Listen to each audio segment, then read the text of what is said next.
Pelajaran berikutnya adalah overbought dan oversold. Nah, apakah overbought dan oversold itu? Bahasa Indonesianya adalah jenuh beli dan jenuh jual. Nah, istilah jenuh beli dan jenuh jual mungkin tepatnya adalah terlalu mahal atau terlalu murah, saudara. Saya memberikan sebuah contoh ilustrasi seperti ini.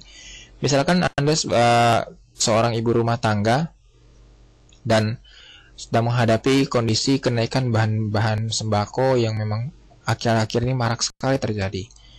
Ini memang masalah ekonomi dunia juga, bukan cuma di Indonesia, sembako naik, di mana-mana naik.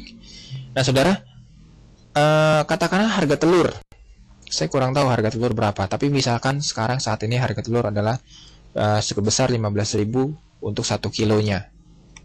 Oke, saat ini 15.000 1 kilo, dan kemudian Anda membeli telur sebanyak 1 kilo setiap beberapa minggu sekali untuk konsumsi keluarga Anda.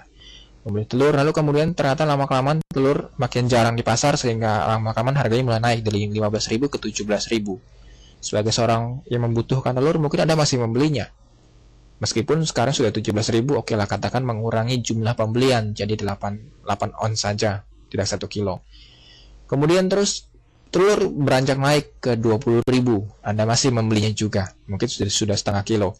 Tapi jika ternyata lama-kelamaan telur semakin lama semakin mahal, katakanlah sekarang menjadi 30.000 untuk 1 kilo telur.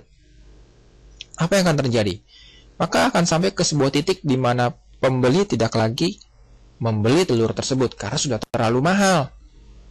Jadi tidak sanggup lagi dibeli karena harga telurnya sudah melambung sangat tinggi. Nah, kondisi seperti itu dinamakan sebagai jenuh beli.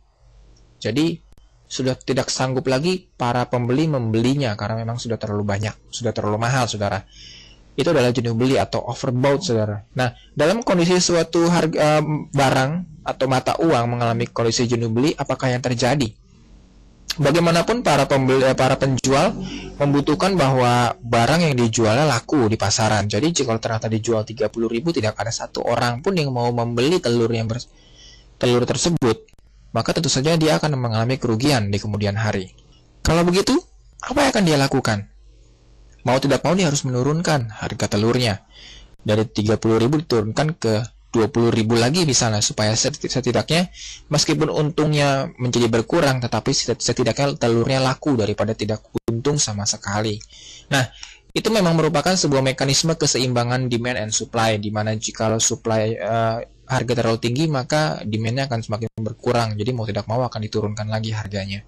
Demikian juga dengan pasar forex trading, ketika harga katakanlah pound sterling semakin lama semakin mahal, maka akan sampai di suatu titik di mana para pembeli tidak lagi mau membeli pound sterlingnya karena memang sudah sangat mahal sekali dibandingkan dengan US dollar misalnya. Pada saat itu yang terjadi adalah tentu saja setelah dia naik terus tinggi, maka akan berhenti naik dan kemudian dilanjutkan lagi dengan penurunan harga. Nah, itu adalah suatu kondisi namanya jenuh beli, saudara. Too expensive. Itu. Kebalikan dari jenuh beli adalah jenuh jual.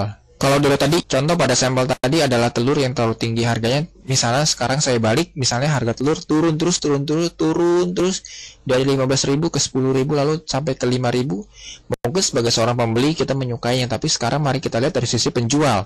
Penjual mau tidak mau, kalau dia menjual telurnya di harga yang lebih rendah dari ongkos produksi, mau tidak mau dia akan mengalami kerugian. Sehingga pada sampai ke titik tertentu, maka dia tidak akan mau lagi menjual telur karena sudah terlalu murah dan dia akan mengalami kerugian. Dan dia akan segera menaikkan harga telurnya supaya dapat mendapatkan sedikit keuntungan dari sana. Dan itu memang sebuah hal yang normal dan wajar dalam dunia sehari-hari. Hal yang sama juga berlaku dalam pasar forex trading. Ketika harga mulai jatuh terus, maka tidak akan selamanya harga jatuh. Akan sampai di sebuah titik di mana harga sudah terlalu rendah jatuhnya sehingga tidak mungkin lagi dijual dengan harga yang lebih murah dari itu. Dan itu ada saat-saat di mana harga berhenti bergerak turun dan akan dilanjutkan dengan segera kenaikan. Nah, saudara, kondisi-kondisi seperti ini disebut sebagai titik jenuh beli dan jenuh jual, overbought dan oversold. Ini merupakan antitesis dari moving average, saudara. Artinya begini, kalau tadi moving average mengatakan bahwa uptrend, maka overbought dan oversold menggambarkan kapankah sebuah uptrend berhenti atau kapankah sebuah downtrend berhenti. Nah, untuk mengukur seperti ini mungkin berlaku seperti support dan resistance atau batasan naik, batasan harga berhenti naik atau batasan harga berhenti turun. Kurang lebih mirip-mirip dengan support dan resistance.